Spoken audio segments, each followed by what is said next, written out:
মুর্শিদাবাদ বাংলার এমন একটি জেলা যেখানে ইতিহাস, সংস্কৃতি আর রাজনীতি একসাথে শ্বাস নেয়। এই জেলার নওদা বিধানসভা কেন্দ্রের বিধায়ক হুমায়ুন কবির, একটি নাম যা শোনা মাত্র বিজেপির শিবিরে যেন বিদ্যুৎ খেলে যায়। কিন্তু কেন, কি এমন করলেন এই মানুষটি যে তাকে ঘিরে এত আলোচনা, এত বিতর্ক, এত ষড়যন্ত্র? ঘটনাটা সাম্প্রতিক নির্বাচনের পরপরই শুরু হয়। রেজিনগরের কাশীপুর এলাকায় একটি জনসভা আয়োজন করা হয়েছিল।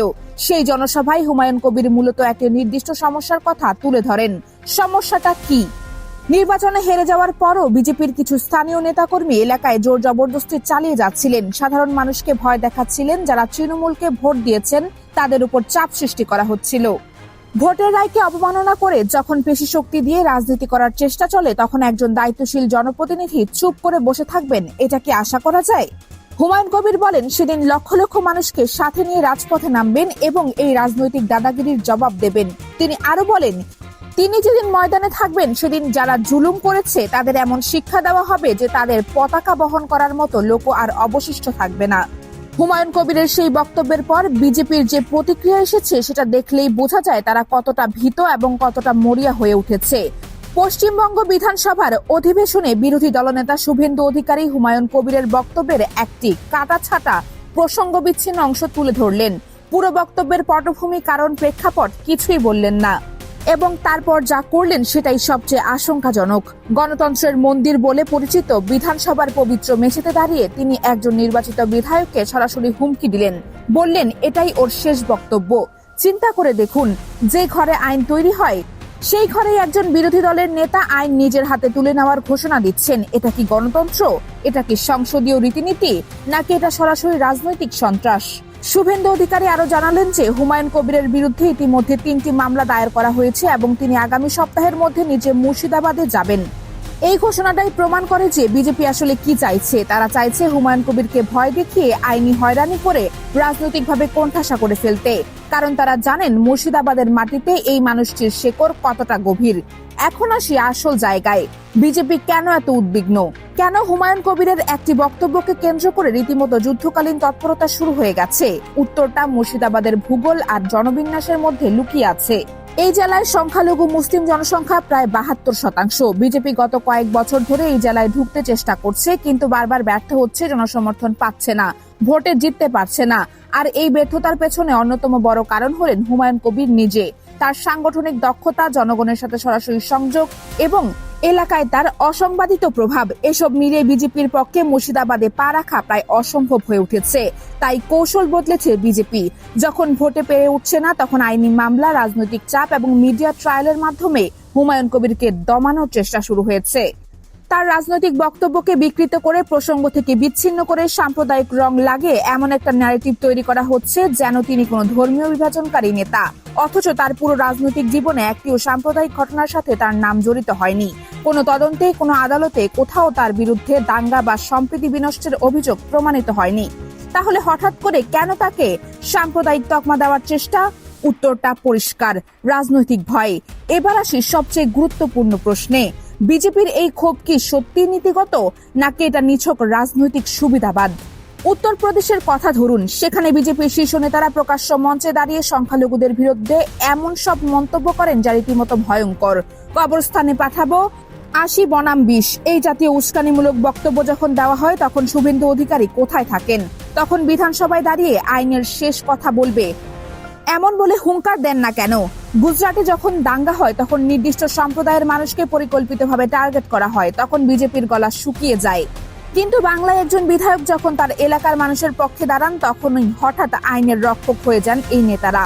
এই যে দ্বিমুখী চরিত্র, এই যে প্রয়োজন মতো নীতি বদলানোর খেলা, জনগণ কিন্তু এটা বোঝে। মুর্শিদাবাদের মাটির মানুষ এটা আরো ভালো করে বোঝে। বিরোধীদের এই সমস্ত ষড়যন্ত্র, আইনি হুমকি আর মিডিয়া ট্রায়ালের মুখে হুমায়ুন কবির কিন্তু এক চুলও পিছু হটেননি।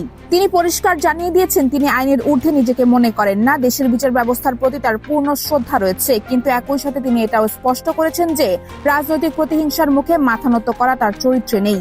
তার অতীত দেখুন, রাজনৈতিক কারণে তার বিরুদ্ধে আগেও মামলা হয়েছে, কিন্তু কোনোটিতেই কোনো অসামাজিক কর্মকাণ্ড, গুন্ডামি বা সাম্প্রদায়িক উস্কানির অভিযোগ টেকেনি। প্রতিটি মামলায় তিনি আইনি প্রক্রিয়ায় নির্দোষ প্রমাণিত হয়েছে বা মামলা খারিজ হয়ে গেছে। এই ট্র্যাক রেকর্ড যখন সামনে থাকে তখন নতুন করে তাকে অপরাধী সাজানোর চেষ্টা কতটুকু সফল হবে সেটা সময়ই বলে দেবে। হুমায়ুন কবির আরো একটি গুরুত্বপূর্ণ পয়েন্ট তুলে ধরেছেন। তিনি বলেছেন, পুলিশের একটি বিশেষ অংশ এবং বিরোধী রাজনৈতিক শক্তি মিলে তাকে ফাঁসানোর একটি সুসংগঠিত চক্রান্ত চলছে। এই অভিযোগ যদি সত্য হয় তাহলে বিষয়টি শুধু রাজনৈতিক নয়, এটি গণতন্ত্রের মূল ভিত্তিকেই আঘাত করার শামিল। এই পুরো বিতর্কে আরেকটি কণ্ঠস্বর শোনা গেছে। ইন্ডিয়ান সেকুলার ফ্রন্টের নেতা নওশাদ সিদ্দিকী হুমায়ুন কবিরের বক্তব্যের সমালোচনা করেছেন। তিনি বলেছেন, ধর্মীয় পরিচয়কে হাতিয়ার করে রাজনীতি কোনো পক্ষেরই করা উচিত নয়। তার যুক্তি হলো, যোগী আদিত্যনাথ যদি হিন্দুত্বের নামে রাজনীতি করলে ভুল হয় তাহলে একই নীতি সবার ক্ষেত্রে প্রযোজ্য হওয়া উচিত। এই যুক্তি শুনতে সুন্দর, কিন্তু এখানে একটি মৌলিক পার্থক্য আছে যেটা অনেকেই এড়িয়ে যাচ্ছেন। যোগী আদিত্যনাথ বা বিজেপির নেতারা যখন ধর্মীয় বিভাজনমূলক কথা বলেন সেটা ক্ষমতায় থাকা অবস্থায় রাষ্ট্রীয় শক্তি ব্যবহার করে বলেন। অন্যদিকে হুমায়ুন কবির কোনো ধর্মের বিরুদ্ধে কথা বলেননি। তিনি তার এলাকায় যে রাজনৈতিক নিপীড়ন চলছিল তার প্রতিবাদ করতে গিয়ে তার সম্প্রদায়ের মানুষদের সংগঠিত হওয়ার আহ্বান জানিয়েছেন। এই দুটো বিষয়ের মধ্যে আকাশ পাতাল পার্থক্য।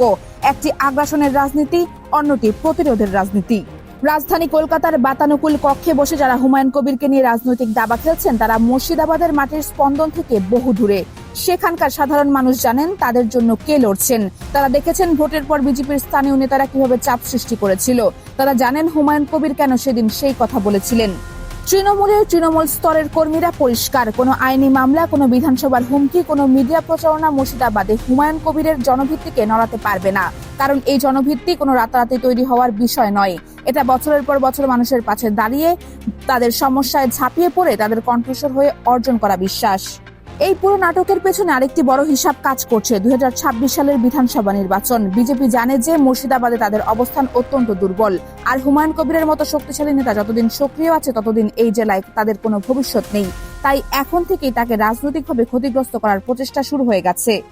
মামলা দায়ের হচ্ছে, মিডিয়ায় নেতিবাচক প্রচার চলছে, বিধানসভায় আনুষ্ঠানিকভাবে তাকে টার্গেট করা হচ্ছে। সব মিলে এটা একটা সুপরিকল্পিত অভিযান। কিন্তু প্রশ্ন হলো, এই অভিযান কি সফল হবে? মুর্শিদাবাদের জনগণ কি তাদের নেতাকে ছেড়ে দেবে, নাকি এই চাপ হুমায়ুন কবিরকে আরো শক্তিশালী করবে? ইতিহাস বলে, যারা জনগণের হৃদয়ে জায়গা করে নিয়েছেন তাদের বিরুদ্ধে যত বেশি ষড়যন্ত্র হয় তারা তত বেশি উজ্জ্বল হয়ে ওঠেন। এই পুরো ঘটনাটিকে শুধু একটি জেলার একটি বিধায়কের বিষয় হিসেবে দেখলে ভুল হবে। এটা আসলে পশ্চিমবঙ্গের রাজনৈতিক ভবিষ্যতের একটি প্রতিচ্ছবি। বিজেপি বুঝে গেছে যে বাংলার মাটিতে সাম্প্রদায়িক বিভাজনের কার্ড আর আগের মতো কাজ করছে না। মানুষ বুঝে যাচ্ছে কে তাদের পক্ষে আর কে শুধু ক্ষমতার জন্য ধর্মকে ব্যবহার করছে।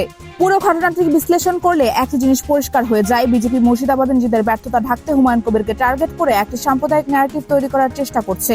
শুভেন্দু অধিকারীর বিধানসভায় দেওয়া হুমকি গণতন্ত্রের চেতনার সাথে সম্পূর্ণ সাংঘর্ষিক, আর হুমায়ুন কবির যে সাহস ও দৃঢ়তার সাথে এই সমস্ত চাপ মোকাবেলা করছেন তা তাকে মুর্শিদাবাদের রাজনীতিতে আরো অপ্রতিদ্বন্দ্বী করে তুলছে।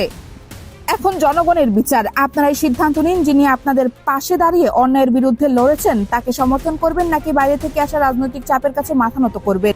আপনার মূল্যবান মতামত কমেন্ট বক্সে জানান। ভিডিওটিতে লাইক করুন, শেয়ার করুন যাতে সত্যিকারের চিত্রটি সবার কাছে পৌঁছায়। চ্যানেলটি সাবস্ক্রাইব করুন এবং বেল আইকন টিপে রাখুন যাতে এরকম প্রতিটি বিশ্লেষণ সবার আগে আপনার কাছে আসে।